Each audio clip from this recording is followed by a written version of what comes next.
Hello everybody and welcome. In this video I'm going to show you how to make hard reset on your earbuds Libratone TRACK Air Plus.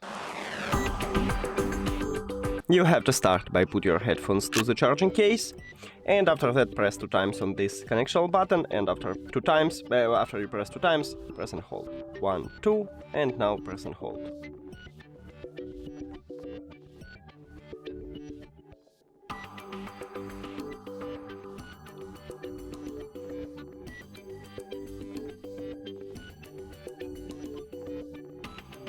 Here we go. Now we should remove these headphones, the left one and the right one, and now click pair new device.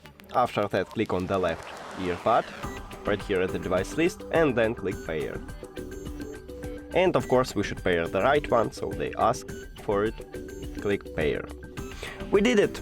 Thank you for watching this video. If you found it helpful, please consider subscribing to the channel and leave the like on the video. It's really important to us. See you later!